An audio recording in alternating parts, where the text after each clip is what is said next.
तो चिराग जी, बिहार को तो इतना कुछ मिला पर स्पेशल स्टेटस नहीं मिला, कमी रह गई क्या? सब्जी में नमक कम है? नहीं देखिए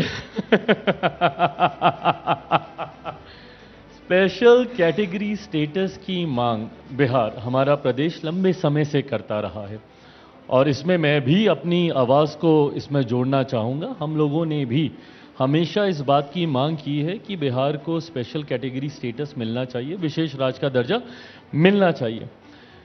पर जिन प्रावधानों की वजह से बिहार को विशेष राज्य का दर्जा नहीं दिया जा रहा है, उन प्रावधानों को बनाने वाले भी ये विपक्ष के ही लोग हैं। मैं आरोप प्रत्यारोप की राजनीति में नहीं जा रहा, पर तथ्यों को सामने आना जरूरी है। मनमोहन सिंह जी की सरकार में ही ये बदलाव किए गए थे, जिसकी वजह से किसी भी राज्य को विशेष राज्य के दर्जा नहीं दिया जा सकता है। ऐसे में हम लोगों का ये आग्रह प्रधानमंत्री जी से जरूर था। हम लोगों की मांग, सहयोगी दलों की तमाम, हम सब बिहार से आने वाली पार्टी, सबकी हम लोगों की मांग थी कि अगर विशेष राज्य के दर्जे को नहीं दिया जा सकता तो स्पेशल पैकेजेस कम से कम बिहार जैसे राज्यों के लिए जरूर मिलने चाहिए, जो अभी भी काफी पिछड़े राज्य हैं।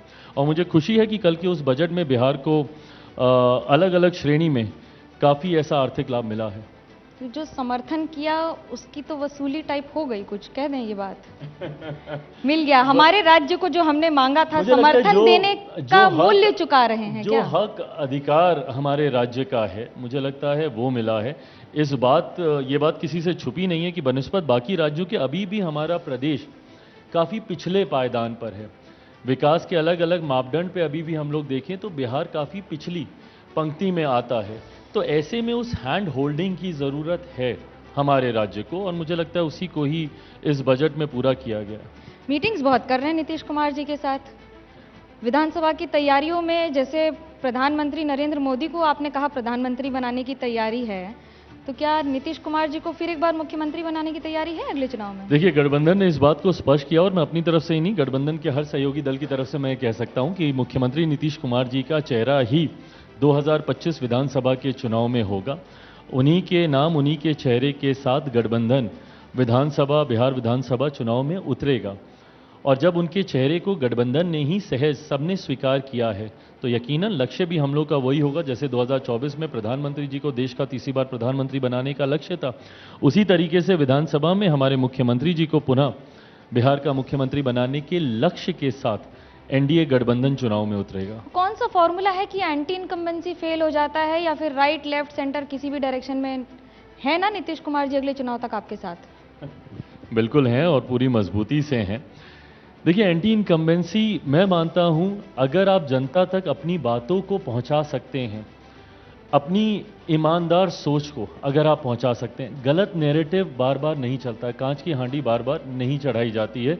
विपक्ष ने 2015 बिहार विधानसभा के चुनाव में संविधान, आरक्षण, ये तमाम कार्ड खेलकर देख लिए थे, और उसका लाभ उनको 2015 में जरूर हुआ था।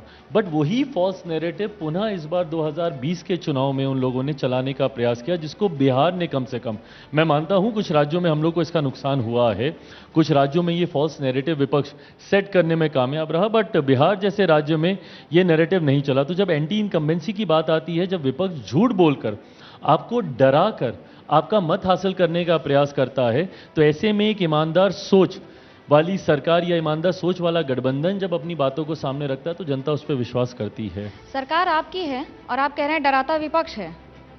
बिल्कुल, ये नैरेटिव सेट करना कि आरक्षण छीन लिया जाएगा, संविधान, आप मुझे बताइए दुनिया की कौन सी ताकत है, देश तो भूल जाइए, दुनिया की कोई ताकत नहीं है जो आरक्षण को समाप्त कर सके। आरक्षण कोई खैरात नहीं है, ये एक संवैधानिक अधिकार है, ये संवैधानिक हक है जो समाज के उस वर्ग को दिया गया है जो कहीं ना कहीं छुआछूत का शिकार रहा, जो कहीं ना कहीं पिछड़ेपन का शिकार रहा। उन लोगों को मुख्य धारा के साथ जोड़ने की सोच के साथ ये दिया गया है। ऐसे में कहना कि आरक्षण समाप्त हो जाएगा, ये झूठ ही फैलाना है, लोगों को डराना ही है। संविधान समाप्त हो जाएगा? बताइए, जो प्रधानमंत्री 3 बार गुजरात के मुख्यमंत्री बने हो, जिस संविधान के आधार पर, जिस संविधान की वजह से वो तीसरी बार आज देश के प्रधानमंत्री बने हो, क्यों वो संविधान को हटाना चाहेंगे? तो जब विपक्ष ऐसी बातें करता है तो झूठ फैलाता है, लोगों को डराने का काम करता है। जो रोजगार के लिए युवा सड़कों पर हैं, वो ये मान रहे हैं कि आपकी सरकार विफलता के एक के बाद एक कीर्तिमान स्थापित करती चली जा रही है। वो चाहे नीट की परीक्षा हो जिसके लिए छात्रों को आंदोलन करना पड़ता है, या सड़क या पढ़ाई छोड़कर सड़क पर जाना पड़ता है और कोर्ट तक जाना पड़ता है।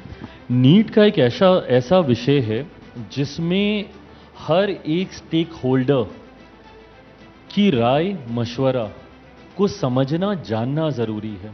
दिक्कत यह है ना कि विपक्ष सिर्फ उन्हीं बातों को समझता है जो संभवतः मीडिया में प्रमुखता से आ जाती हैं, पर एक बहुत बड़ा वर्ग ऐसा भी है जो संभवतः उस सोच के साथ सहमत नहीं है। सरकार की जिम्मेदारी है कि हर स्टेक होल्डर से बात करे।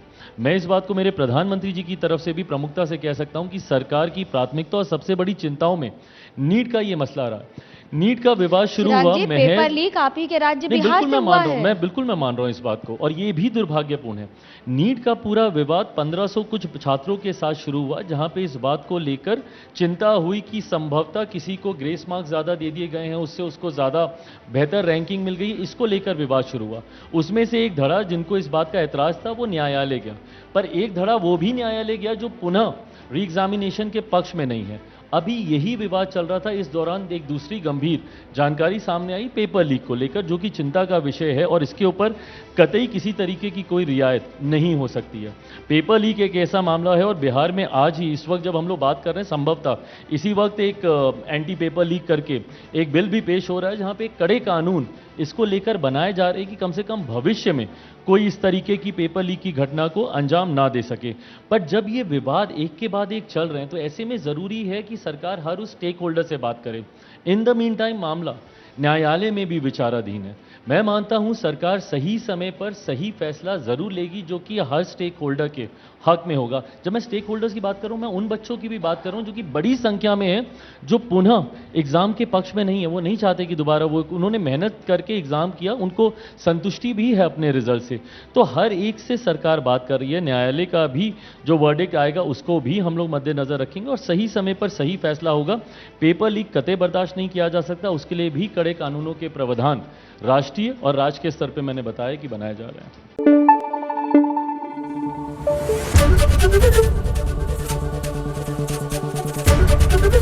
एबीपी न्यूज आपको रखे आगे।